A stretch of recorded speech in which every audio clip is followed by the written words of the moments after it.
Are you using artificial intelligence? Greetings. My name is Joseph Yagar. Welcome to another Life in Perspective broadcast. My objective is to provide thought-provoking discussions so you can optimize your perspective on life. One of the most puzzling yet comical events I repeatedly experience is a get-together of infants and their parents. The infants are playing, seeking attention, and doing whatever it is that infants do.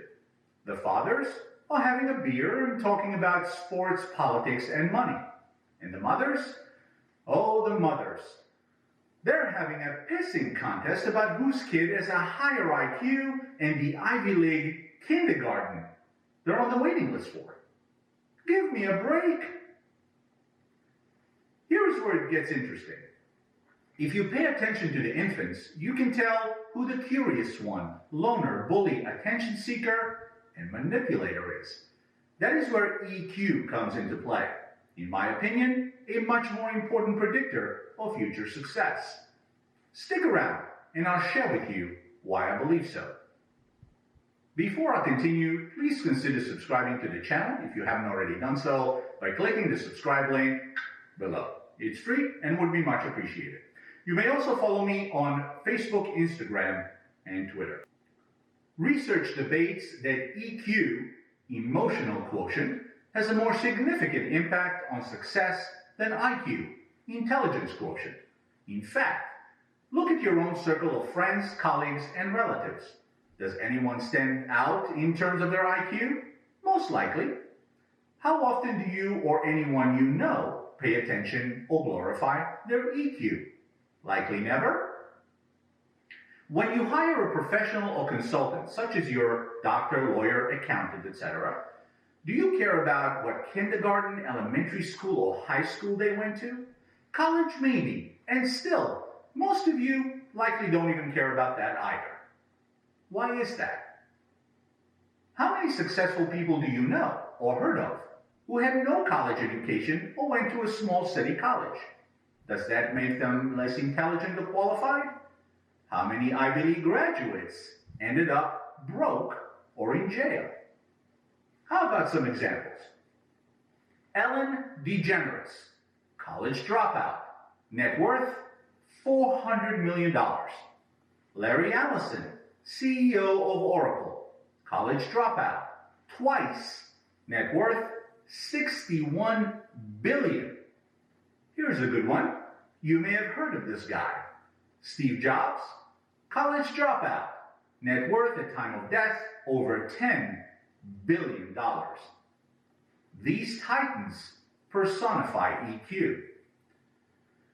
Jeffrey Skilling, Enron CEO, Harvard Business School grad, prison. Ted Kaczynski, the Unabomber, IQ 167, entered Harvard at 16 and graduated, prison. In my opinion, that is a blatant example of artificial use of intelligence. Now tell me, what the heck does a 3-year-old's IQ and pre-K credentials matter for other than masking a parent's insecurities, distorted sense of self-importance, and overinflated ego? Wake up, parents, and pay attention to what matters. Your children's EQ. You live vicariously through your children, dressing up your regrets, and lose sight of the emotional impact it has on them. Your children are afraid to speak up about deep-seated issues because they don't feel they have a safe space in which to do so. Why? Because you're more concerned about what others may think? Since when what strangers think more important than what your children do? And you wonder why children turn suicidal and active shooters? You have no say in what your child's IQ is, but you do when it comes to their EQ. It starts at home and in the schools. EQ is the key that unlocks their ability to communicate with and relate to others. Their social tendencies, failures, and successes depend on their EQ far more than their IQ. IQ has little to do with charm, influence, desire, determination, persistence, or ambition. EQ does. It is, after all, your responsibility and should be your priority to do your best in whatever your circumstances allow for to create a safe environment for your children to become the best version of themselves not what you want them to become. Warren Buffett famously said, "Success is all about relationships. The quality of a relationship is based on the level of EQ and the integrity of its constituents." Your children are looking at you for clues. They will copy what you display and carry that forward. Therefore, before you put your children's qualities on display, make sure your own are in line first. Please let me know what topics you would like my perspective on in the chat box below. Thank you for watching, and see you next time.